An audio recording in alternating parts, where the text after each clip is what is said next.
Hello everyone, welcome back to my channel. In this video, we are going to explore about chapter 12 electricity, topics 12.5 and 12.6. First, let us begin with 12.5, factors on which the resistance of the conductor depends. These are all the topics we are going to discuss in this video. Here you can see the NCERT content of 12.5. The important vocabularies of this particular topic are shown here. They are as follows: resistivity or specific resistance, conductivity, ohm meter, range of resistivity, alloys exclusively used in heating devices. Okay children, let's start exploring the activity. Here you could see a circuit which consists of a battery, a key, an ammeter and different types of wires. Let me first list out the types of wires used here. The first wire is a nichrome wire of length L. The second wire is also a nichrome wire of length 2L. The third wire is a nichrome wire of area 2A, that means it is a thick wire. And fourth wire is a normal copper wire. Firstly, connect the nichrome wire of length L and make sure the key is closed and current flows. Now it's time to measure the current using ammeter. So the ammeter measures the current. Secondly, you have to remove the nichrome wire of length L and insert the nichrome wire of length 2L and make sure the current flows and measure the ammeter reading.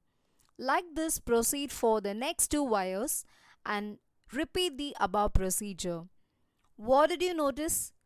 It is observed that the ammeter reading is increased when a thicker wire is used, and the same ammeter shows a less value when a lengthy wire is used. So from which we conclude that the resistance is directly proportional to the length. When the resistance increases, the length increases. When the length decreases, the resistance decreases. So why it is happening like that? If a lengthy wire is used, the area of that wire is getting squeezed inside. So the area of the wire is being reduced. So very less amount of current is passing through it. When the current is less, the resistance is high because both are inversely proportional. Likewise, the resistance is inversely proportional to the area of cross section. When the resistance increases, the area decreases, which means that when the area is more, then more number of electrons can pass through that particular wire. So the current flow will also be more. When the current is more, the resistance is less. You already know that resistance and current are inversely proportional to each other. So when the area is more, the current is more, the resistance is less. So the resistance and area of cross section are inversely proportional. Likewise, we can extend that the resistance also depends upon the nature of the material and also on the temperature of the conductor. When all these are put together, it forms a formula R is equal to rho into L by A, where R stands for resistance, rho stands for resistivity, L stands for length of the wire and A stands for area of cross section. How does it rho come in this particular place? Rho is acting as a proportionality constant. So when you are going to cancel the proportionality, you will be getting a constant called proportionality constant. That proportionality constant is named as resistivity. Here you can see the difference points between the resistance and the resistivity, and in the left side of the video you could see the SI unit of resistivity and how it has been calculated. The SI unit of resistivity is ohm meter. This table shows you the range of resistivity for conductors, alloys and insulators, in which you could find the insulators has a positive powers and higher value of resistivity. Next comes the relation between resistivity and conductivity. Conductivity is always inversely proportional to resistivity. So you could see the symbolic representation of conductivity is given as sigma, and for resistivity is rho, and both are inversely proportional, and make a note of its definition. Okay, for the question why alloys are commonly used for making electrical heating devices is shown here. That is the third point. Alloys have very high resistivity, and alloys do not oxidize easily at high temperatures. Since alloys are having higher value of resistivity, alloys is basically made up of metals as well as non-metals. So it is having a high tolerance of that particular current, as well as the resistivity value is also very high and high melting point, so it does not easily melt at high temperatures. This just the recap session whatever we discussed, that is we discussed about the vocabulary, theory and activity, and later follow up you have to do it yourself. Here comes two question where you can solve by yourself and get known to it. Just a crossword puzzle, just as a brain drill, and answers are also given here. Have a look at that. So that's the end of the topic 12.5. So hope you understood the topic 12.5.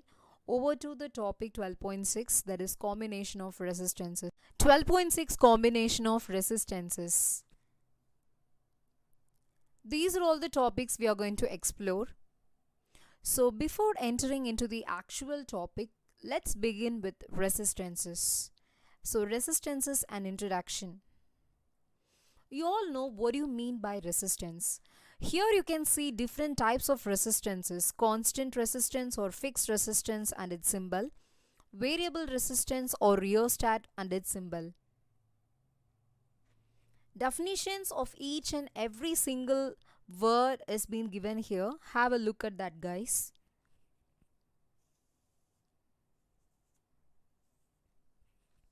Fine. Our story begins here. So here you could see two types of circuit. One is resistances in series, another one is resistances in parallel. So what do you mean by resistances in series? If the resistances are connected one after the other, that type of connection is called a series connection. If the resistors are connected one across each other, so then that type of connection is called as parallel connection. Now resistances in series. So you could see so many diagrams and pictures in this particular video, in this particular moment, where I'm going to explain each and everything in deeper manner. Consider a circuit which has a battery, key, ammeter and three resistances connected in series in figure 1. Figure 2 and figure 3 shows you that the current is flowing in the particular circuit and the current is being measured by using ammeter. Here the ammeter is placed in different places, and again the current is measured and found that the current is constant elsewhere. In figure 4, an voltmeter is connected parallel to the three resistances, and potential difference across the resistances is found to be V, capital V, that is total potential difference. Figure 5, voltmeter is connected individually for each resistances and measured as V1, V2 and V3. When everything is put together, we get that the potential difference of the total three resistors is equal to the sum of the individual potential difference. That is V is equal to V1 plus V2 plus V3. Now apply Ohm's law over it, that is V is equal to IR. We get that IR is equal to IR1 plus IR2 plus IR3. Now cancel I everywhere. So we get that RS is equal to R1 plus R2 plus R3. That is, the total resistance when the resistors are connected in series is equal to the sum of the individual resistance. These are all the key points of the series circuit. Children, quickly note down the key points of this topic. I'll give you 2 minutes time. You can do the job.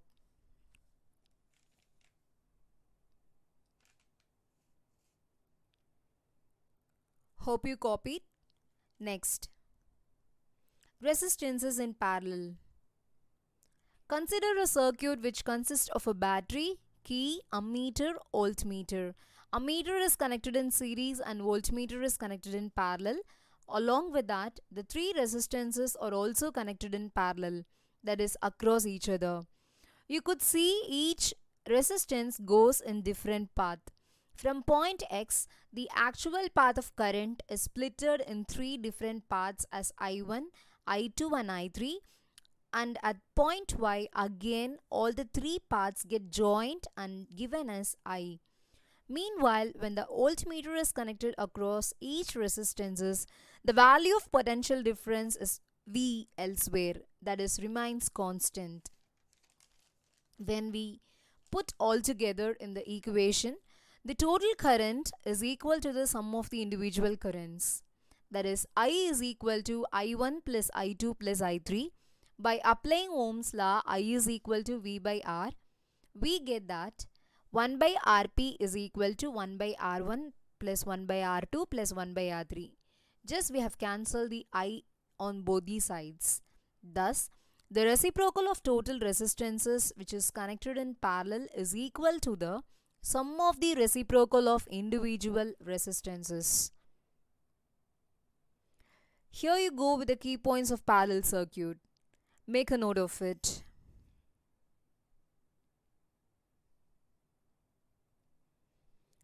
And next comes the recap session.